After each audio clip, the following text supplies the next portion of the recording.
আমি আ খুব স্বাভাবিকভাবে ভারত বাংলাদেশের যে সম্পর্কের অবস্থা সেটা নিয়ে কথা বলতে চাই। যে সম্প্রতি বেশ কিছু ও তৎপরতা বা একের পর এক ঘটনা দেখলাম। আ যদি একটু আমি বলি তাহলে কথাগুলো বলতে বা আপনার কাছে দফায়, দফায় প্রশ্ন করতে সুবিধা হবে আমার জন্য। যে আমরা দেখলাম আ যেন সাবেক প্রধানমন্ত্রী শেখ হাসিনা সেখানে কোনোভাবেই কথা না বলতে পারেন, রাজনৈতিক তৎপরতা না চালাতে পারেন। সেজন্য অনেক রকম তৎপরতা হলো, আহ্বান জানানো হলো, অনুরোধ জানানো হলো। আ কিন্তু সেটি কাজ করল না। ভারত সেটি অগ্রাহ্য করে সেখানে সেটি করতে দিল। বাংলাদেশ কড়া প্রতিক্রিয়া জানালো। তারা তখন মনে হলো ভারতের পক্ষ থেকে যেন একটু নরম। আপনি আমাকে সঠিক করে দেবেন যদি ভুল হয়। কারণ দেখা গেল তারা বলছেন এটি তারা সমর্থন করে না। শেখ হাসিনা যা বলছেন তারা সমর্থন করে না। তার পরপর দেখলাম দীনেশ ত্রিবেদী এসে আবার আমাদের প্রধানমন্ত্রীর সাথে সাক্ষাৎ করে গেলেন। কিছুদিন আগেই পররাষ্ট্রমন্ত্রীর সাথে সাক্ষাৎ করে গেছেন। এখন সাক্ষাৎ করে গিয়ে সেখানে আবার তাদের প্রধানমন্ত্রী নরেন্দ্র মোদির সাথে সাক্ষাৎ করলেন। আ এই একটা অবস্থা। তাদের পররাষ্ট্র মন্ত্রণালয়ের মুখপাত্র জানাচ্ছেন তারা প্রধানমন্ত্রী তারেক রহমানের ভারত সফরের দিকে তাকিয়ে আছেন। মানে অনেক কিছু হয়ে গেল এর মাঝখানে। সম্পর্কটা ঠিক কোথায় আছে এই মুহূর্তে? আপনার কাছে কি মনে হয় সম্পর্কটার অবস্থান কি? এবং এখানে আপার হ্যান্ড এ কে আছে এই পাল্টাপাল্টির মধ্যে? ধন্যবাদ আপনাকে। সম্পর্কটা খানিক সময়ের জন্য এক ধরনের স্থবিরতার মধ্যে পড়েছে বলেই আমার ধারণা। হুম, কারণ আমরা যদি একটু পেছনে যাই তাহলে আমরা লক্ষ্য করব যে অন্তর্বর্তীকালীন সরকার যখন ছিল তখন ভারতের পক্ষ থেকে বারবার বলা হয়েছিল যে একটা গণতান্ত্রিক সরকার আসলে বাংলাদেশে, এবং সেটা যে সরকারই হোক, এটাও কিন্তু তারা এমফেসাইজ করেছিল তো, যে সরকারই হোক তার সাথে তারা কাজ করতে হবে। এবং সে অনুযায়ী আমরা দেখলাম যে বর্তমান সরকার বিএনপির তারেক রহমানের নেতৃত্বে যে সরকারটা গঠিত হলো, এই সরকারটা যখন গঠিত হলো প্রাথমিকভাবে তারা, আমি বলবো যে উষ্ণ অভিনন্দনই জানিয়েছেন। ভারতের প্রধানমন্ত্রী নরেন্দ্র মোদী চিঠি লিখেছেন, সপরিবারে ভারত সফরের জন্য আমাদের প্রধানমন্ত্রীকে আমন্ত্রণ জানিয়েছেন। ভারতের স্পিকার এই শপথ গ্রহণ অনুষ্ঠানে অংশগ্রহণ করেছিলেন। তো বাতাবরণটা তখন মনে হয়েছিল যে হ্যাঁ, সম্পর্কটাকে স্বাভাবিক করার ক্ষেত্রে একটা গতি আসছে। বাংলাদেশের দিক থেকেও কিন্তু বাংলাদেশ তার, আমি বলবো যে কিছু কিছু উদ্যোগ গ্রহণ করেছে। যেমন ধরুন, বর্তমান সরকার গঠিত হওয়ার 2-3 দিনের মধ্যেই ভারতের উপর যে ভিসা নিষেধাজ্ঞা ছিল সেটা তুলে নিয়েছে। তো কাজে এটাকে একটা ইতিবাচক ইঙ্গিত হিসাবে দেখা যায়। আহ এর মধ্যে ইতিমধ্যে সপ্তাহ 2-1-এর মধ্যে মোটামুটি বাস সার্ভিসও কিন্তু চালু হয়েছে। তো ওইগুলোকে আমরা মনে করতে পারি যে দুই দিক থেকেই একটা উদ্যোগ প্রাথমিকভাবে ছিল যে সম্পর্কটাকে স্বাভাবিক করার জন্য। কিন্তু এখন মনে হচ্ছে 6 মাস পরে এসে যে সেই প্রাথমিক উদ্যোগগুলো বোধ হয় একটু একটু হোঁচট খেয়েছে বা একটু থমকে গেছে। এবং এর মধ্যে অনেকগুলো ঘটনা ঘটেছে, যেমনটা আপনি বলছিলেন যে আমাদের মাননীয় প্রধানমন্ত্রী মালয়েশিয়া, চীন সফর করেছেন। আহ মার্কিন যুক্তরাষ্ট্রের দিক থেকে এখানে বেশ কয়েকটা ভিজিট হয়েছে। আহ সাম্প্রতিককালে 5ই অগাস্ট আমরা দিল্লিতে একটা প্রেস কনফারেন্স দেখলাম। তো এইগুলো বিষয়গুলো, এবং এর মাঝখানটা পশ্চিমবঙ্গ নির্বাচনের ফলাফলের ভিত্তি বা তারপরে পরিবর্তন যেটা হলো, এবং এর পরবর্তীতে পুশিং ইত্যাদি জাতীয় ঘটনাবলী, এই সবগুলো মিলিয়ে মনে হয়েছে যে আমরা খুব একটা সহায়ক অবস্থা তৈরি করতে পারিনি। এবং না পারার কারণেই আমার কাছে মনে হচ্ছে এক ধরনের একটা স্থবিরতা চলছে। এবং সেই প্রেক্ষাপটে কিন্তু আমাদের প্রধানমন্ত্রীকে বিমস্টেকের চেয়ারম্যান হিসেবে ভারত সফর করার জন্য ব্রিক্স সামিটে ভারতের প্রধানমন্ত্রী নরেন্দ্র মোদী আমন্ত্রণ জানিয়েছেন। এবং সে আমন্ত্রণটা, আমি বলবো যে জবাব হয়তো না পাবার প্রেক্ষাপটেই, এবং এখানে মিডিয়া তো নানান ধরনের কথাবার্তা আসবার প্রেক্ষাপটে, আহ কয়েকদিন আগে ভারতের হাই কমিশনার যিনি ঢাকায় আছেন দীনেশ ত্রিবেদী মহোদয়, তিনি প্রথমে পররাষ্ট্রমন্ত্রীর সাথে দেখা করলেন, তারপরে আমাদের স্বরাষ্ট্রমন্ত্রীর সাথে দেখা করলেন, এবং শেষ পর্যন্ত আমার মনে হয় যে 12 তারিখে বোধহয় তিনি প্রধানমন্ত্রীর সাথে দেখা। এবং নিঃসন্দেহে এখানে তার এই সফর, তার এই সাক্ষাৎগুলোর মূল সুর কিন্তু তিনি পরে প্রেসের সাথে কথা বলতে গিয়ে যেটা বোঝাবার চেষ্টা করেছেন, তিনি বাংলাদেশের প্রধানমন্ত্রীকে দিল্লি ব্রিক্স সম্মেলনে যাবার জন্য তারা আগ্রহী, তার কথা থেকে সেটাই প্রকাশ পেয়েছে। তিনি দুটো কথা বলেছেন যেটা আমার মনে হয় গুরুত্বপূর্ণ। একটা হচ্ছে যে দুই প্রধানমন্ত্রী যদি আলোচনা করেন সব ইস্যু সমাধান করা সম্ভব, এই কথাটা তিনি কিন্তু জোর দিয়ে বলেছেন। এবং তিনি বারবার বলার চেষ্টা করেছেন যে আমরা প্রতিবেশী, আমাদের সহযোগিতা করা দরকার, ইত্যাদি ইত্যাদি। তো কাজেই আমার কাছে হ্যাঁ, মনে কিন্তু হয়েছে যে আমার আমার এখানে প্রশ্নটা হচ্ছে যে এরকম মিষ্টি, মিষ্টি কথা আমরা শুনতে পাচ্ছি বা ভালোই লাগে শুনতে। কিন্তু ধরেন ওই যে শুরুতেও যে আপনি বললেন যে নির্বাচিত সরকার আসলে সম্পর্ক স্বাভাবিক হবে বলে তাদের পক্ষ থেকে একটা বিষয় ছিল এবং নির্বাচিত হবার আগেই যখন বেগম খালেদা জিয়া বিএনপির সাবেক চেয়ারপারসন তিনি মারা গেলেন, তারপরে একদম খুবই একদম ইতিবাচক জেস্চার দেখলাম। তাদের পররাষ্ট্রমন্ত্রীকে একদম নরেন্দ্র মোদী পাঠিয়ে দিলেন। তখনই বোঝা যাচ্ছিল যে তাদের একটা খুব ইতিবাচক একটা ভূমিকা হয়তো সামনে বিএনপি সরকার তখন গঠন করতে যাবে সামনে এরকম একটা আ অবস্থা। তো তাদের তখনই মনে হচ্ছিল খুব ইতিবাচক। তারপরে আবার আপনি যেগুলো বললেন যে হ্যাঁ, আসলেই তো নির্বাচনের পরপর খুব ইতিবাচক। তারপরে আবার নেতিবাচকটা ঠিক কেন হয়ে গেল? ধরেন হঠাৎ করে পুশিন শুরু হয়ে গেল। আ আমাদের প্রতিমন্ত্রী পর্যায়ের ডক্টর জাহেদকে তিনি দিল্লি এয়ারপোর্টে গিয়ে হেনস্থার শিকার হলেন কোন রকম ব্যাখ্যা ছাড়া। মানে এই একটা বুঝিয়ে দিল যে সম্পর্কটা খুব স্বাভাবিক না। কেন মানে কোথা থেকে নেতিবাচক হওয়া শুরু করল? মূল ইস্যুটা কি ছিল? আমার ধারণা দুটো বিষয়। তারা আহ, ধরেন ভারতের প্রধানমন্ত্রী আমন্ত্রণ জানিয়েছিলেন, বাইলেটারাল ভিজিট হচ্ছেন, হুম, কাজে এটা গুরুত্বপূর্ণ, এবং সেটা শুধু প্রধানমন্ত্রী নয়, তার পরিবার সহ নেওয়া হচ্ছে। হুম, এইটা আমি মনে করি 6 মাস আগের কথা, প্রায় 6 মাস আগেকার কথা। তাদের একটা হয়তো প্রত্যাশা ছিল যে এটার একটা জবাব তারা পাবেন, অথবা একটা সফর তারা পাবেন প্রধানমন্ত্রী পর্যায় থেকে, এই উষ্ণতাটাকে রেসিপ্রোকেটেড হবে। কিন্তু মুশকিল হলো যে তার সব মাসখানেকের মধ্যেই কিন্তু পশ্চিমবঙ্গ নির্বাচন হলো। হুম, আহ পশ্চিমবঙ্গ নির্বাচনটা হওয়ার পরে আমার ধারণা এই যে পোষণগুলো যেগুলো হচ্ছে, এটা বাংলাদেশের বাতাবরণ, আমি বলবো রাজনৈতিক বলেন, সামাজিক বাতাবরণ বলেন, এগুলোকে কিন্তু আমি বলবো খানিকটা মানুষের মধ্যে ভুল বোঝাবুঝি সৃষ্টি করেছে, এবং একটা মেসেজ বাংলাদেশে এসছে বাংলাদেশের মানুষের মধ্যে যে ভারত চাপ প্রয়োগ করতে চাচ্ছে, এবং সেটা আহ, পুশিনকে এই ধরনের একটা বিষয় হিসাব মনে করা যেতে পারে। পশ্চিমবঙ্গ নির্বাচনের সময়তে বাংলাদেশ সম্পর্কে যে ধরনের রাজনৈতিক বক্তব্য দেওয়া হয়েছে, এগুলো আমার কাছে মনে হয় না যে বাংলাদেশের মিডিয়া বলেন বা জনমনে খুব একটা স্বস্তির কারণ হয়েছে। কারণ বাংলাদেশ সম্পর্কে নেতিবাচক কথা বললে খুব স্বাভাবিকভাবেই তো এটা গায়ে লাগতেই পারে। তারই রিয়াকশন হিসেবে আমার ধারণা বাংলাদেশ সরকার হয়তো একটা অবস্থান নিয়েছে যে আমরা একটু ওয়েট এন্ড সি, আমরা একটু দেখি, তারপর আমরা সিদ্ধান্ত নিব। তারপর পরই আসলো মে মাসে চীন সফর, মালয়েশিয়া সফর, আপনি বলতে পারেন। তখনই আমার ধারণা ভারতের মধ্যে একটা আর্জেন্সি, বা তারা একটা উপলব্ধি করেছে যে বাংলাদেশের সাথে একটু উদ্যোগী হয়ে আহ যুক্ত হওয়া দরকার। এবং তখনই আমরা দেখলাম যে বিমস্টেকের ব্রিক্সের সম্মেলনে হুম, মন্ত্রীকে দাওয়াত করা হলো। কিন্তু ততক্ষণে কিন্তু যেটা বললাম হুম। যে আমাদের অভ্যন্তরীণ ভারত বাংলাদেশ সম্পর্কের কিছু বিষয় ইতিমধ্যেই দুই দেশের মধ্যে উত্তেজনাটা বাড়াচ্ছিল। এরপরে 5ই অগাস্টের ঘটনা বলে কিন্তু সেটাকে আরেকটু ঘি ঢালছে, আপনি বলতে পারেন। হ্যাঁ, এই এবং ঘিটা কেন ঢালতে দিল? এটাও আমার একটা প্রশ্ন যে ঘিলটা কেন ঢালতে দিল? যেহেতু তারা একটু উদ্যোগী হলো সম্পর্কটাকে একটু ভালো করবার জন্য। তারপরে তারা তো জানেই যে কারণ জানে বাংলাদেশের পক্ষ থেকে বারবার বলা হয়েছে যে এটার পরিণতি কি হবে বা তারা বাংলাদেশ কোনোভাবেই এটা পছন্দ করছে না যে সেখান থেকে শেখ হাসিনা কথা বলবেন, তাদের তৎপরতা চালাবেন। বিশেষ করে ৫ই আগস্ট সম্পর্কে বলা হয়েছে সেটি যখন হচ্ছে না বলে বোঝা গেছে এমনকি বিদেশি সাংবাদিকদের সাথে প্রশ্নোত্তর পর্ব যেন না হয় সেই বিষয়ে বলা হয়েছে। সেটিও পর্যন্ত রাখা হয় নাই। মানে ভারত যদি উদ্যোগী হয়, কেন এগুলো একদমই অগ্রাহ্য করল পুরো মানে আবেদন, আহ্বান, অনুরোধ যাই হোক না কেন? আর দুই ভাবে দেখা যেতে পারে। ধরেন একটা হতে পারে যে তারা হয়তো ভেবেছিল যে এই ধরনের উদ্যোগের প্রতিক্রিয়া খুব বেশি কিছু হবে না। কারণ বাংলাদেশ থেকে তো বলা হচ্ছে, অনেকেই বলছে যে এই বিষয়টা খুব গুরুত্বপূর্ণ, এখন নয়, মানুষ এটা নিয়ে খুব বেশি চিন্তা করছে না, এবং তারা যেহেতু আদালতের কাঠগড়ায় আছেন, তারপরে খুব একটা প্রতিক্রিয়া হয়তো হবে না। ভারত হয়তো সেটাকে সেইভাবে চিন্তা করে থাকতে পারে। কেন চিন্তা করতে পারে সেটা? বাংলাদেশের পক্ষ থেকে তো বলে দিচ্ছে। মানে দীনেশ ত্রিবেদী তার আগে এসছেন। তখন বলা হয়েছে, তার আগেও বলা হয়েছে, ডক্টর ইউনূসের সময় থেকেই বলা হচ্ছে যে তিনি যেন রাজনৈতিক কর্মকাণ্ড করতে না পারেন। সেটি না হয় পাত্তা দিল না কারণ সেই সরকারকে তারা খুব আমলে নিত না। কিন্তু তারেক রহমানের সরকার আসবার পরও দফায় বলা হলো, জানানো হলো, বৈঠক করে জানানো হলো।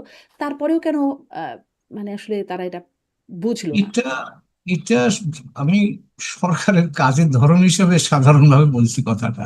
সরকারের মধ্যে হুইলস উইদিন হুইল থাকে, তো কাজেই সেখানে কোন হুইলের কোন জায়গাটা বেশি ইনফ্লুয়েন্স করে, সেটা সবসময় যে বলা যায় তা না, কিন্তু এখন যখন প্রতিক্রিয়া শুরু হয় তখন দেখা যায় সেগুলো একটা কোঅর্ডিনেশনের মধ্যে আসে। এটা হয়তো ভেবেছি এটা খুব একটা কিছু হবে না, কিন্তু তারপরে বাংলাদেশের দিক থেকে রিয়েকশনটা was very strong, unusually strong আমি বলবো। এবং তারপরেই কিন্তু লক্ষ্য করবেন যে ভারতের দিক থেকে উদ্যোগটা একটু বেশি দেখা যাচ্ছে।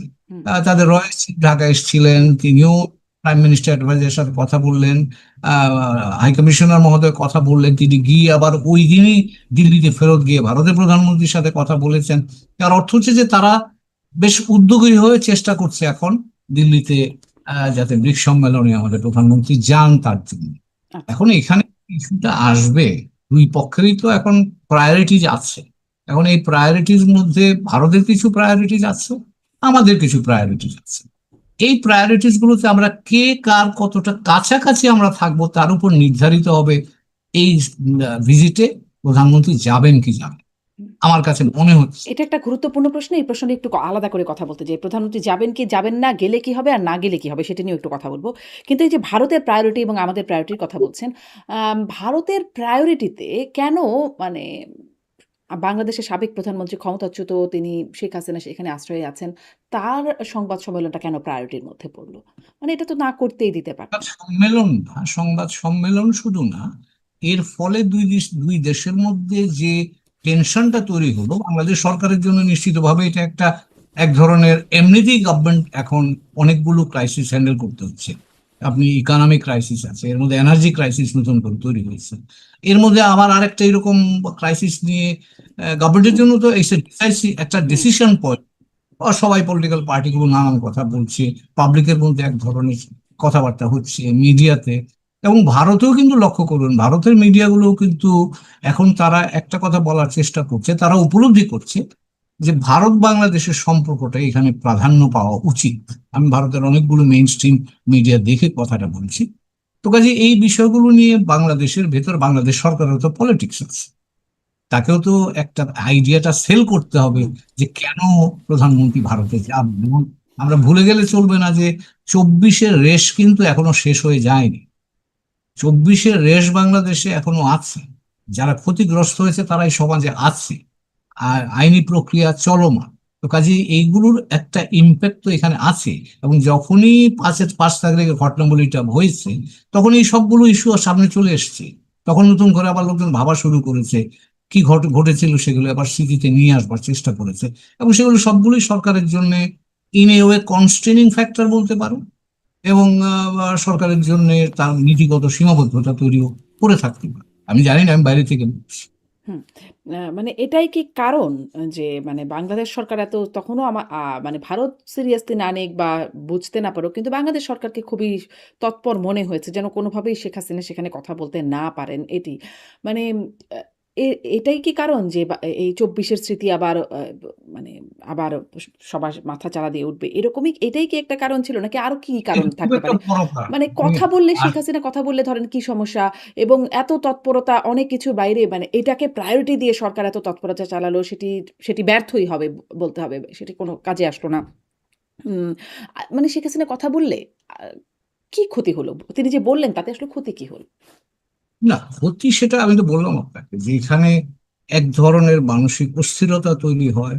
এই 24, এখনো পর্যন্ত 24-এর রেসটা যেটা আছে আমি যেটা বলছি, এবং এই রেসটা শুধুমাত্র যে মনস্তাত্ত্বিক রেস তাও নয়, সরকারের একটা রাজনীতি আছে।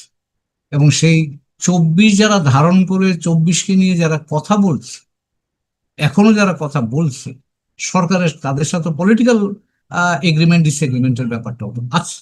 কাজে সরকারের জন্য এটা এক ধরনের একটা চাপ তৈরি করছে, এবং সেই চাপের কারণে আমার ধারণা সরকারের দিক থেকে রিয়াকশনটা খুব স্ট্রং হয়েছে। এবং আমার মনে হয়, আমি আন্দাজ করছি বাইরে থেকে, যে এখনো পর্যন্ত সেই জায়গাটাতে সরকার শক্ত অবস্থানই আছে। হ্যাঁ, যেহেতু যদি বলছেন না যে যদি একটা না পলিটিক্যাল উন্নত সমীকরণ আছে। হ্যাঁ, এগ্রিমেন্ট মানে তাদের সাথেও একটা বোঝাপড়ার ব্যাপার আছে যারা ২৪ এর বিষয়টাকে ধারণ করে রাজনীতি করছে বা সেটি কেন্দ্রিক রাজনীতি করছে। সেই জায়গা থেকে সরকার, তাহলে সরকারের এখন ইমেজটা কি হলো? যে সরকার আসলে চেষ্টা করেছিল কিন্তু সরকার সেটা থামাতে পারে নাই। এটা মানে এই ইমেজটা কেমন সরকারের জন্য? এখানে আমার ধারণা সরকারের উপর মানুষ দোষ না দিয়ে দোষটা বরঞ্চ ভারতের কাঁধেই যাচ্ছে। হুম। ভারতকেই, কারণ 24-এর সাথে ভারতের যুক্ততা আছে, এটা আমাদের মনে মনে রাখা ভালো। কাজেই 24-এর সাথে যেহেতু ভারতের যুক্ততাটা আছে, কাজেই এখন যখন এই ঘটনাটা ঘটেছে তখন মানুষ কিন্তু এই সরকারের চাইতে ভারতের দিকে ইঙ্গিত করছে বেশি করে। কাজেই এই জায়গাটায় আমি আমার দেখা অনুযায়ী সরকারের সমালোচনা লোকেরা খুব করছে না, বরঞ্চ ভারতের সমালোচনাটা বেশি, যে ভারত এটা দিয়ে বাংলাদেশের উপর চাপ দেওয়ার চেষ্টা করছে। এই ধারণাটাই এখানে আমরা দেখতে পাচ্ছি। হুম। এই যে মানে হ্যাঁ, আমাদের স্বরাষ্ট্রমন্ত্রীও বলছেন যে ভারত হাসিনা কার্ড খেলছে, এভাবে সম্পর্ক রাখা যায় না। তাঁর বক্তব্য। ভারত হাসিনা কার্ড খেলছে। এই বিষয়টা নিয়ে আপনার মূল্যায়ন কি? আর ভারতের যদি হাসিনা কার্ড থাকে, বাংলাদেশেরও কি কোনো কার্ড আছে কিনা? আছে, সে তো কার্ড, সবারই কার্ড আছে। কার্ড তো আর মানে থাকা, কার্ড ক্রিয়েটও করা হয়। কাজে আপনার আহ, স্বরাষ্ট্রমন্ত্রী যেটা বলছেন, আমি তো বললাম যে এরকম একটা ধারণা বাংলাদেশে তৈরি হচ্ছে হুম, যে ভারত আমাদের উপর ক্রমাগত চাপ দিয়ে যাচ্ছে, পুশিন ইত্যাদি ইত্যাদি সময় থেকে শুরু করে এই 5ই অগাস্টের ঘটনাবলী পর্যন্ত মনে করা হচ্ছে যে এক ধরনের চাপ দিয়ে যাচ্ছে। এবং স্বরাষ্ট্রমন্ত্রী, আমার কাছে তো সব তথ্য নাই, স্বরাষ্ট্রমন্ত্রীর কাছে হয়তো সব তথ্য আছে, সেই ভিত্তিতে তিনি মন্তব্যটা করেছেন। তবে তার মন্তব্যটা যে জন আকাঙ্ক্ষা বা জনমতের খুব বাইরে, হুম। সেটা আমি মনে করছি না। মোটামুটি জনমতকেই প্রতিফলিত করছে, এটা বড় অংশের মতামতকে প্রতিফলিত করছে। হুম। এই যে ২৪ এর সাথে ভারতের সম্পৃক্ততা আছে, এই সম্পৃক্ততাটা আসলে কি লেভেলের সম্পৃক্ততা বা কোন পর্যায়ের সম্পৃক্ততা বলেন আপনি? কেমন সম্পৃক্ততা? আমরা জানি, আমরা তো 2014 সালে তো চোখেই দেখেছি, এটা তো আর দূরে যাওয়ার দরকার নেই। ভারতের পররাষ্ট্র সচিব ঢাকায় এসে বসে হুম, রাজনৈতিক নেতাদের সাথে দেন দরবার করে নির্বাচনে কিভাবে নির্বাচনকে বিশেষ একটা পক্ষের দিকে নিয়ে যাওয়া যায় তা তদবির করেছেন। বাংলাদেশের লোকজন গুম হয়ে ভারতে গিয়ে আশ্রয় নিয়েছে বা ভারতে ঠেলে দেওয়া হয়েছে, এইগুলি তো জানি। কাজে এটা নিয়ে আমার মনে হয় বেশি কথা না বলাই ভালো, এটা সকলের কাছে খুব স্পষ্ট। এবং আহ, কিন্তু এই এই যে ধরেন কারণেই গুম হয়ে ভারতে আশ্রয় নিয়েছে বা ভারতে ঠেলে দেওয়া হয়েছে, সেখান থেকেও তো তারা রাজনীতি করতে পেরেছে। না, সবাই করেননি। আপনি, দেয়ার আর পিপল যারা তো ওখানে আহ, হাওয়া হয়ে গিয়েছিল, পরবর্তীতে তারা বাংলাদেশে নিশ্চয়ই। ফেরত এরকম এসেছে। অনেকেই আছেন। আমি বলছিলাম স্বরাষ্ট্রমন্ত্রীর কথা, সালাউদ্দিন আহমেদের কথা। সেটা আছে। তিনি তখন হুম। ওখানে যখন ছিলেন তখন কোনো রাজনীতি করেছেন কিনা আমি জানি না, কিন্তু আমি অন্তত এখানে দেখিনি সেটা। হ্যাঁ, মানে এখন তো জানতে পারছি। এখন যারা আসলে মানে ২৪ এ রাজনীতি ধারণ করে আছেন, তারা বলছেন যে তিনি সেখান থেকে নির্দেশনা দিতেন বা সেখান থেকে আ তার কথাবার্তা বলতেন, মিটিং করতেন ভারত থেকে, শিলং থেকে। বিষয়গুলো আসছে। সেটা কিন্তু আমি আমার আসলে জানা ব্যারিস্টার রুমিন ফারহানার একটা প্রসঙ্গ। তিনি একটা জায়গায় বলছিলেন, আপনার কাছেও একটু এই বিষয়ে একটু শুনি। অ্যা যে এরকম ধারণার বিষয়ে আপনার অবস্থান বা বক্তব্য কি? যে তিনি বলছেন যে জনাব তারেক রহমান মাননীয় প্রধানমন্ত্রী তিনিও লন্ডনে ছিলেন। তিনিও তখন দণ্ডপ্রাপ্ত আসামি হিসেবে লন্ডনে ছিলেন। তারও বাংলাদেশের গণমাধ্যমে কথা বলায় নিষেধাজ্ঞা ছিল এবং তিনিও রাজনীতি করবেন না এরকম একটা বার্তা ছিল। সেখান থেকে রাজনীতি করেছেন, সভা-সমাবেশও সেখানে তিনি করেছেন, দলীয় তৎপরতা চালাচ্ছেন। গণমাধ্যমে এত সক্রিয় তিনি কখনোই ছিলেন না। কিন্তু সবকিছুই দেশে-বিদেশে সব রাজনীতিগুলোই তিনি করেছেন। এখন যদি শেখ হাসিনা করে তাতে সমস্যা কি? একটা এখানে আলোচনায় একটা শুনছিলাম। হুম, একটা আইনি ব্যাখ্যা আছে। রুমিন ফারহানা নিজে আইন আইন চর্চা করেন, আইনজীবী উনি। আইনের একটা দিক আছে, সেটা আছে একটা। রাজনীতির মাঠ পর্যায়ে রাজনীতির আরেকটা বিষয় আছে। তিনি যেটা বলেছেন সেটা, হ্যাঁ, এখানে আইনগত ভাবে যেমন কোনো পত্র পত্রিকা তার খবর আমরা তখন দেখিনি। কারণ আইনি ভাবে যেহেতু এটা বিধিনিষেধ ছিল, কাজে সেটা তারা এখানে ছাপায়নি। কিন্তু অনলাইনে তিনি অনলাইনে কথা বলেছেন, তার নেতা কর্মীদের সাথে কথা বলেছেন।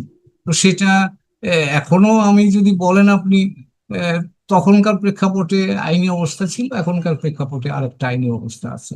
আর এর পেছনে এছাড়া রাজনীতিও তো আছে। তো রাজনীতিটা তো আর রাজনীতিবিদরা করেন, তারা তাদের কর্মী সমর্থকদের নিয়ে তারা করে। কাজে সেই ব্যাপারে আমি আমি কোনো মন্তব্য করতে পারবো না, কারণ আমার সেই সক্ষমতা নাই। আমি এর রাজনীতির লোক নই। হুম। কিন্তু আমি আইনের কথাটা বললাম, সেটাই বললাম যে তখনও বিধিনিষেধ ছিল, এখনো বিধিনিষেধ আছে। জি, জি। আ এই যে আপনি বললেন যে রয়ের প্রধান পরাগ যেন তিনি আছেন, তিনি বাংলাদেশ সফর করছেন। আ তিনি এই মুহূর্তে কেন? এটা কি সেই সম্পর্কের বরফ গলানোর জন্য গোয়েন্দা পর্যায় থেকেও আসছেন? নাকি আসলে আরো কোনো কিছু আছে?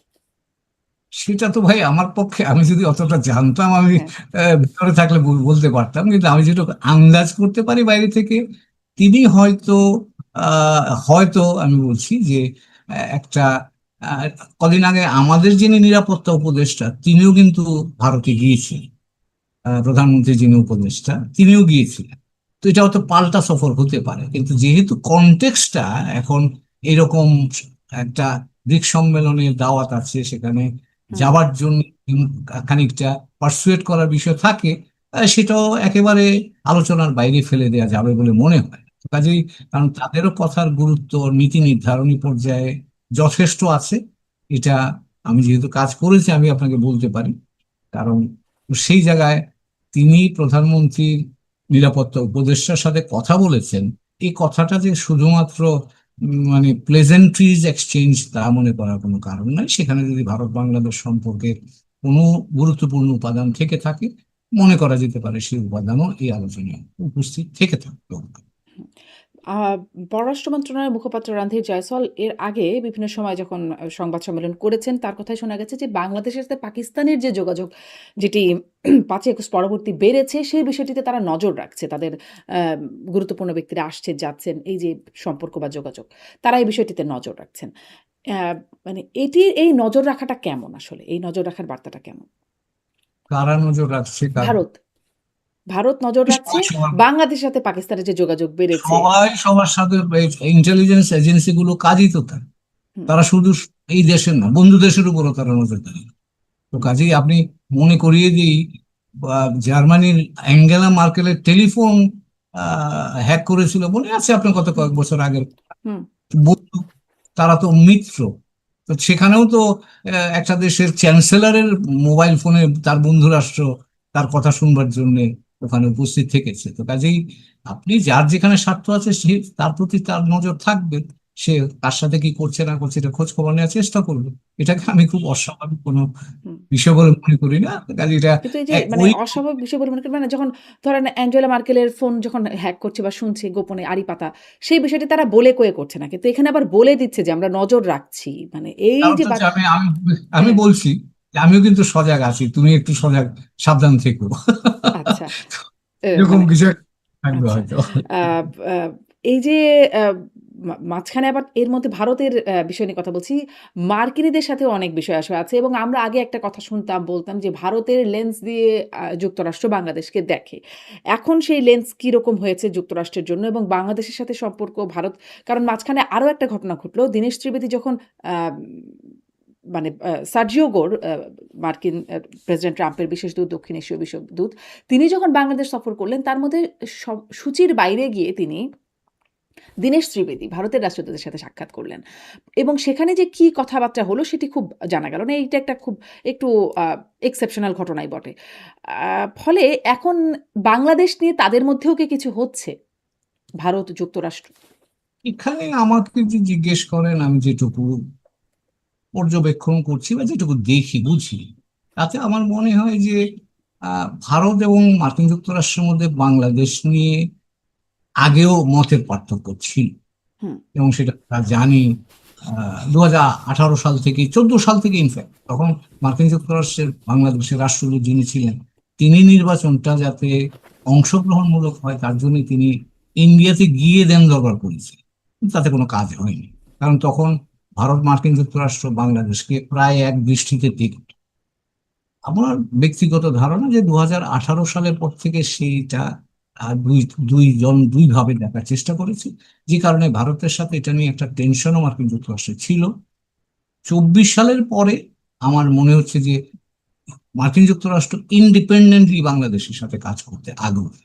হুম, কিন্তু এই আগ্রহের জায়গাটার সীমাবদ্ধতাটা থাকবে যে বাংলাদেশ মার্কিন যুক্তরাষ্ট্রের বৈশ্বিক বা রিজিওনাল প্রায়োরিটি গুলো যেগুলো আছে সেগুলা কতটা কোথায় অবস্থান করছে তার উপর।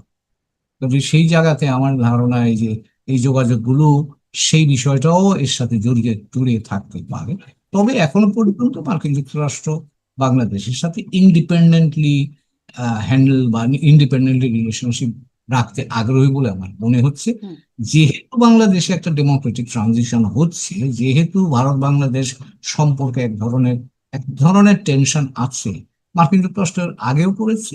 আমার এটা আমার ব্যক্তিগত ধারণা, মার্কিন যুক্তরাষ্ট্র দুই পক্ষকে কাছাকাছি নিয়ে আসবার জন্য তারা চেষ্টা করছে যাতে পরিবেশটা শান্তিপূর্ণ থাকে, আঞ্চলিক নিরাপত্তার বিষয়টা হুম। নির্বিঘ্ন থাকে। কিন্তু এখন সেই কাজ মানে মার্কিন যুক্তরাষ্ট্রের ইন্ডিপেন্ডেন্ট যোগাযোগ রাখছে বলছেন। ধরেন অভ্যুত্থানের গণ-অভ্যুত্থান বাংলাদেশ তখন থেকেই মার্কিন যুক্তরাষ্ট্র বিশেষভাবে আলোচিত এবং সব পক্ষই মানে অভ্যুত্থানের যতগুলো পক্ষ আছে, সব পক্ষই এখানে মার্কিন যুক্তরাষ্ট্রের কথা বলছে। ইদানিং তো ফরহাদ মাজহার উনার বক্তব্যের পরে আরো বেশি আলোচনা হচ্ছে। যুক্তরাষ্ট্রও বলেছে তাদের তৎপরতা ছিল এখানে, সেই বিষয়টা তাদেরও বিভিন্ন আ আ অবশ্য খোদ প্রেসিডেন্ট থেকে আসছে এবং যিনি পরাজিত হয়ে গেলেন মানে পতিত হয়ে গেলেন শেখ হাসিনা তিনিও বলেছেন। মানে পক্ষগুলোর সব পক্ষ থেকে কোনো না কোনো অংশ থেকে এই আলোচনাটা আছে যে যুক্তরাষ্ট্রের সম্পৃক্ততা এর মধ্যে বা তাকে পিটার হাসকে রিয়াল হিরো হিসেবে আখ্যায়িত করা। এখন আসলে তারা আ যুক্তরাষ্ট্রের কোনো বিশেষ স্বার্থ এখন এখানে যোগ হয়েছে কিনা আ বা বিশেষ কোনো চাহিদা যোগ হয়েছে কিনা? এর মধ্যে মার্কিন চুক্তিটাও হয়ে গেল, সেটিও খুব আলোচনা হলো। যে এবং সেটিও একরকম ১ম গোপনে, গোপনে হয়ে গেল। পরে এসে প্রকাশ্যে হলো যখন আসলে আর কিছু তার প্রকাশ হওয়ার পরে আর আলোচনা নাই। আম তাদের কোনো বিশেষ স্বার্থ, বিশেষ চাহিদা তৈরি হয়েছে কিনা? মাঝখানে এটাও বলে রাখি, নজিরবিহীনভাবে আমেরিকা ককাস হয়ে গেল পার্লামেন্টে। এই ঘটনাগুলো ঘটলো। আ এ কোনো বিশেষ স্বার্থ এটা আছে। বিহীন বলা ঠিক যাবেন, আমাদেরও ককাস আছে মার্কিন যুক্তরাষ্ট্রে, কংগ্রেসে, বাংলাদেশ ককাসে হচ্ছে। কাজে এটা আমরা জানি না বলে আমাদের কাছে মানে নজির। বাংলাদেশে নজিরবিহীন হতে পারে। বাংলাদেশে আগে কখনো দেখি আমরা নাই। বাংলাদেশে আগে হয়নি বলে এখন হবে না হ্যাঁ, সেটা কোনো কথা না, এই ধরনের ককাস হতে পারে। আপনি যেটা হুম, বলছেন যে মার্কিন যুক্তরাষ্ট্র তো প্রকাশ্যেই ভিসা বিধিনিষেধ আরোপ করেছে বাংলাদেশে, মনে আছে সেটা? হুম, কাজে মার্কিন যুক্তরাষ্ট্র বাংলাদেশে তাদের অবস্থান কি, একটা গণতান্ত্রিক প্রক্রিয়ার জন্য তাদের অবস্থান কি, তারা প্রকাশ্যে এগুলি বলেছে, নীতিগত অবস্থান তারা ঘোষণা করেছে। এখন যদি আপনি বলেন সেটা বাংলাদেশে এখন এই পার্টিকুলারলি আর যেটাকে বলে এগ্রিমেন্ট অন রেসিপ্রোকাল টেরিফ, হুম। এটা ফেব্রুয়ারিতে হলো, তারপরে একটা তারা আমার ধারণা বিশেষভাবে আগ্রহী বাংলাদেশে অর্থনৈতিকভাবে তাদের অবস্থানকে সুদৃঢ় করার জন্য, কারণ তার ভিত্তিতে হচ্ছে ওই art agreement on reciprocal tariff, সেটা নিয়ে তারা আগ্রহী। বাংলাদেশে সামরিক বিষয়গুলো নিয়ে তারা আগ্রহী, কারণ বাংলাদেশ তো সেই শেখ হাসিনার আমল থেকেই ডাইভার্সিফিকেশন অফ প্রকিউরমেন্ট, এটা তো অনেকদিন ধরে আলোচনা, বোধহয় এক দশকের উপর ধরে আছে। হুম, এবার সেই সুযোগটা তারা কেন নেবে না? বাংলাদেশ চীনের উপর ডিপেন্ডেন্ট ছিল, এখন অন্যদিকে ডাইভার্সিফাই করছে, তুরস্কে যাচ্ছে, পাকিস্তানের সাথে কথাবার্তা হচ্ছে, ভারতের কাছ থেকেও কিছু আমরা নিয়েছি। তো এখন মার্কিন যুক্তরাষ্ট্র চিন্তা করছে যে আমিও সেটা জায়গায় যাই না। প্লাস তাদের যে বৈশ্বিক প্রায়োরিটিটা আছে, চীনের সাথে তাদের যে প্রতিদ্বন্দ্বিতা, সেখানেও আমরা কিন্তু উপস্থিত। আমরা তাদের পক্ষে আছি কিনা সেটা বলছি না, আমরা উপস্থিত আছি। এবং সেই ক্ষেত্রে তারা যদি বাংলাদেশের কাছে পায়, তাহলে তারা সেই চেষ্টা করবে। এবং সেটা প্রেসিডেন্ট ট্রাম্প যে বা অভিনন্দন বাণী পাঠিয়েছেন প্রধানমন্ত্রীকে, তার প্রথম ইস্যুটা হচ্ছে ইন্ডো প্যাসিফিক স্ট্র্যাটেজি। তারা ইন্ডো প্যাসিফিক দিয়ে দেখে বাংলাদেশ। আমি যদি বাংলাদেশকে মনে করি যে বাংলাদেশ মার্কিন যুক্তরাষ্ট্র আমরা বাইল্যাটারাল দেখছি, তা কিন্তু পুরো চেহারাটা আসবে না। এটা দুই তিনটা ফিল্টার হয়ে আসে। তো ফিল্টার গুলো, সেই বড় ফিল্টারটা হচ্ছে ইন্ডো প্যাসিফিক। এবার ইন্ডো প্যাসিফিকে চায়না যে ইম্পর্টেন্ট ফ্যাক্টর। এখন চায়নার সাথে আমাদের সম্পর্ক কি, সেটাও কিন্তু মার্কিন আগ্রহের ব্যাপার, একইভাবে ভারতেরও আগ্রহ। কাজে এই সবগুলো বিষয়কে মাথায় রাখলে আমরা বুঝতে পারবো যে মার্কিন যুক্তরাষ্ট্রের আগ্রহের জায়গাটা কোথায়, এবং সেই ক্ষেত্রে আমরা সিদ্ধান্ত নেব আমরা কতটা যাব কি যাব না। এই অথবা তার সিদ্ধান্তটা সাথে কি ইন্ডিপেন্ডেন্টলি নেয়া যাচ্ছে? মানে সিদ্ধান্তের উপরে চাপ কিরকম? ধরেন প্রফেসর আনু মোহাম্মদ তিনি বলছেন যে প্রধানমন্ত্রী আমাদের দেশের নির্বাচিত প্রধানমন্ত্রী তারেক রহমান আর দেশ চালাবে মানে ট্রাম্প প্রশাসন এই মার্কিন চুক্তিকে কেন্দ্র করে। তার এটা একটু বেশ কদিন আগের কথা। বা ধরেন এতদিন আমরা শুনেছি আমরা ভারতের দাসে পরিণত হয়েছিলাম। এখন অনেকে বলছেন আমরা মার্কিন বলয়ে ঢুকে যাচ্ছি বা দাসত্ব তৈরি হচ্ছে সেখানে আবার নতুন কিছু মানে এজন্যই জিজ্ঞাসা করছি। ইন্ডিপেন্ডেন্ট কি আমরা সিদ্ধান্ত নিতে পারছি আসলে? আমরা নিশ্চয়ই পারি, আমরা নিতে পারি। এবং তারা যেটা বলছে বাংলাদেশ ফার্স্ট, তার মূল সুরটাই তো হচ্ছে যে আমার স্বার্থের আলোকে যার সাথে যেই ধরনের সম্পর্কের প্রয়োজন আমি সেই সম্পর্ক বজায় রাখবো। এখানে ধরেন এখন আমার মার্কিন যুক্তরাষ্ট্র, আমার এখন এনার্জি ক্রাইসিস, মার্কিন যুক্তরাষ্ট্র এখন আপনাকে এলএনজি দিচ্ছে, কথার কথা আমি বলছি, কাতার থেকে তো আর আনতে পারছি না, এখন সেখানে বন্ধ। আহ, গালফ ওয়ারের কারণে সেটা বন্ধ। তো মার্কিন যুক্তরাষ্ট্র আমাকে এনার্জি দিলে তার সাথে আমার কোলাবোরেশন তো অটোমেটিক্যালি ডেভেলপ করছে। তো কাজেই অনেকগুলো জায়গা আছে যেখানে আমাদের প্রয়োজনের নিরিখে যদি আমি সেটা করি, সেটাকে আপনি ব্যাখ্যা করতে পারেন যে এটা চাপ, আবার ব্যাখ্যা করতে পারেন আমার প্রয়োজন। এবং সেটা যার যেভাবে ব্যাখ্যা করার প্রয়োজন আছে সেটা। এবং বাংলাদেশে, বাংলাদেশ কেন, আমি ভারতের কথাই বলছি, ভারতের মতো দেশে কিন্তু এখনকার বৈশ্বিক প্রেক্ষাপটে তারা অনেক ক্ষেত্রেই ভালনারেবিলিটি তাদের আছে, আমাদেরও আছে, মার্কিন যুক্তরাষ্ট্র আছে। প্রেসিডেন্ট ট্রাম্প এই যে ইরান যুদ্ধ করছে, হি ইজ অলসো ভালনারেবল আগামী নির্বাচনের প্রেক্ষাপটে, মিড টার্মের জন্য, এবং সেই কারণে চেষ্টা করছেন হরমুজটাকে খোলার জন্য ইরানকে রাজি করানো যায় কিনা। তো কাজেই আপনার এটাকে আপনি চাপ বলতে পারেন, এটাকে আপনি আমার প্রয়োজন বলতেই পারেন, যেভাবে ব্যাখ্যা বিভিন্নভাবে করা যাবে।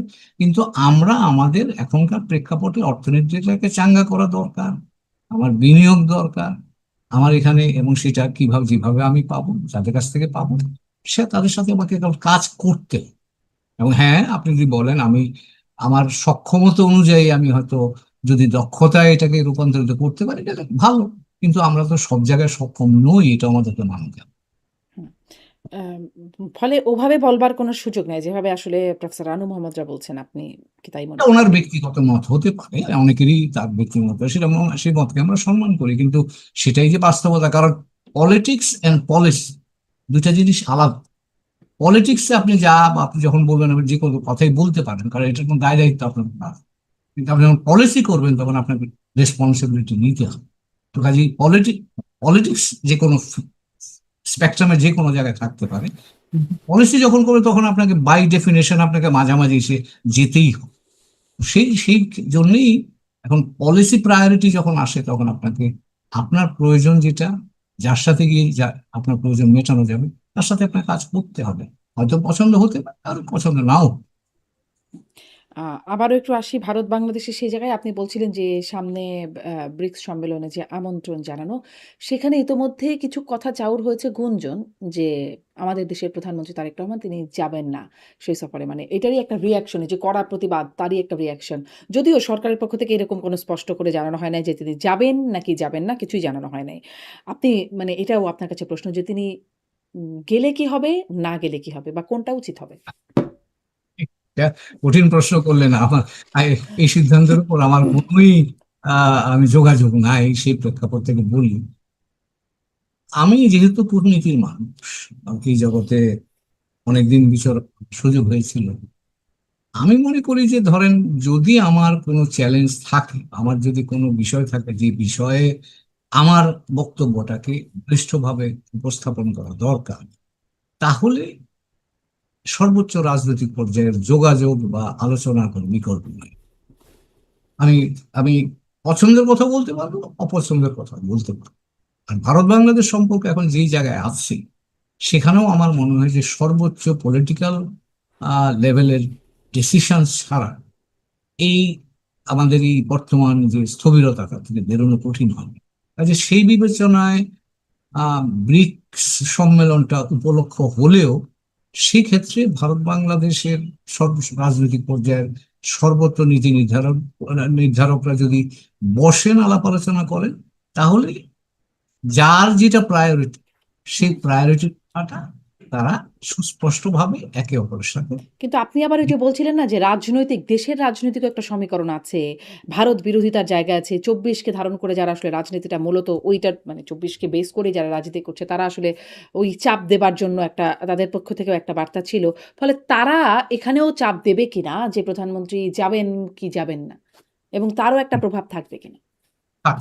এটা থাকতেই পারে। ও যিনি প্রধানমন্ত্রী হন তাকে তো এই উপলব্ধিটা নিয়েই নীতিগত সিদ্ধান্ত নিতে হবে। যিনি প্রধানমন্ত্রী তিনি তো দেশের রাজনৈতিক এক নম্বর ব্যক্তি, হুম। এবং তিনি আবার নীতি নির্ধারণের ক্ষেত্রে তিনি এক নম্বর ব্যক্তি। কাজে তিনি যখন নীতি নির্ধারণ করবেন তখন তার রাজনৈতিক বাতাবরণটা তিনি নিশ্চয়ই মনে রাখবেন।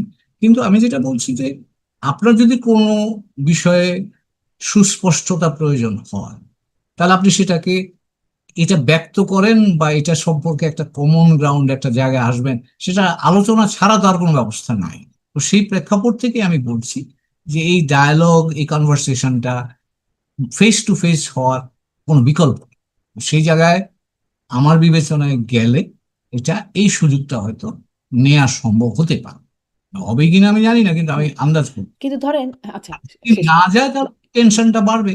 না যায় যদি টেনশনটা বাড়বে, তখন তখন আপনাকে ভারতীয় দিক থেকে ভারত সেটাকে তাদের মতো করে ব্যাখ্যা করবে।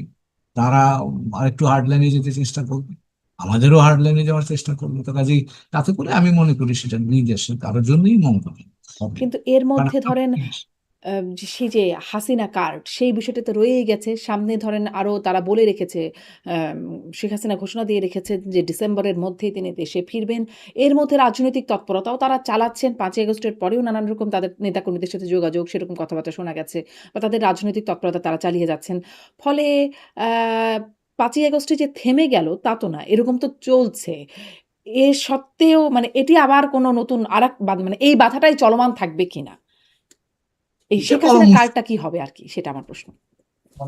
কারণ এখানে তো বললাম যে এখানে অনেক শক্তি আছে যারা এটাকে কাজে লাগাতে চেষ্টা করে। এবং সেই ক্ষেত্রে শক্ত অবস্থান তৈরি হবে। জনগণের একটা বড় অংশ আছে যাদের একটা আর, অবস্থান আছে। কাজেই হুম, সে জায়গায় আহ, উত্তেজনা বাড়বে। উত্তেজনা বাড়বার একটা আশঙ্কা থাকবে। সরকারের দিক থেকে সরকার হার্ডলাইনে যাবে একটু, কাজে এগুলো আমি মনে করি যে এটা আমাদের জন্য ভালো না, এবং সেটা আমাদের আমরা আমরা স্থিতিশীল না থাকলে এটা ভারতের জন্যও ভালো কথা না, কারণ আমরা এখন তো প্রতিবেশী। হ্যাঁ, মানে সময় তো আর খুব বেশি দিন নাই। আর ৪-৫ মাস আছে ডিসেম্বর আসতে। এবার তার মধ্যে যদি শেখ হাসিনা ফেরেন, যে বার্তা ফিরবেন, যে বার্তাটা তিনি আসলে দিয়েছেন, সেটি বাস্তবতা মানে পরিস্থিতি যেরকম দেখছেন আপনি, তাতে কি মনে হয় সেটি কি বাস্তবতা একটা যে শেখ হাসিনা ডিসেম্বরের মধ্যে ফিরবেন? সেটা আমার পক্ষে বলা মুশকিল, তবে আমি যেটুকু বুঝি যে এখনো বাংলাদেশে আমরা 5ই আগস্টের পরে যে রিয়াকশনটা আমরা দেখেছি, স্টিল ভেরি র, স্টিল ভেরি ভাইব্রেন্ট। তো কাজেই সেটা যারা সিদ্ধান্ত নেবেন তারা সেগুলো বিচার বিবেচনা তো নিশ্চয়ই নেবেন বলে আমার ধারণা। কাজেই এখানে তারা কি সিদ্ধান্ত নেবেন তা সেটার ব্যাপারে আমার না, আন্দাজ কিন্তু করা ধরেন এটা আপনার বিশ্লেষণটা কি? ভারত আসলে কি চাইছে? ভারত কি চাইছে শেখ হাসিনা আসলে আসুক? আ এটা না নির্ভর করে বাংলাদেশ সরকার, বা বাংলাদেশ সরকার এখন কি অবস্থান নেবে তার উপরও এই সিদ্ধান্ত অনেকাংশে নির্ভর করে। হুম, বাংলাদেশ সরকারই বা কি চাইছে? তারা কি আসলেই চাইছে যে শেখ হাসিনাকে এনে সাজা কার্যকর করা হোক নাকি না? মানে মাফ করবেন, এই প্রশ্ন জবাব আমার কাছে নাই। আমি সরকারে কেউ নই, কাজে হ্যাঁ। এই সরকারের সিদ্ধান্ত কি সেটা আমার জানবার কোনো সুবিধা নেই। সিদ্ধান্ত তো আসলে সরকার জানায় নাই যেহেতু জানবার সুযোগ নাই। আ কিন্তু পরিস্থিতি দেখে কি মনে হচ্ছে যে আসলে তাদের কি এটা কি কিছু এই ব্যাপারে আমি এখনো বলতে পারবো না, কারণ সরকার কি সিদ্ধান্ত নেবে সেটা তাদের চয়েস। বাইরে থেকে এখনো সেটা বলা যাবে না। আমি বাইরে যেটা বলছি, হুম, জনমনের যে চিন্তা সেটা বলতে পারি। এখানে যেটা দেখছি বিভিন্ন জায়গাতে, ইটস ভেরি র, সেন্টিমেন্ট ইজ ভেরি র, এবং এখনো যথেষ্ট ভাইব্রেন্ট সোশ্যাল আমি বলবো রিয়াকশন আছে, যেটা খুব বেশি অনুকূল বলে আমার কাছে এখন মনে হয়। আচ্ছা।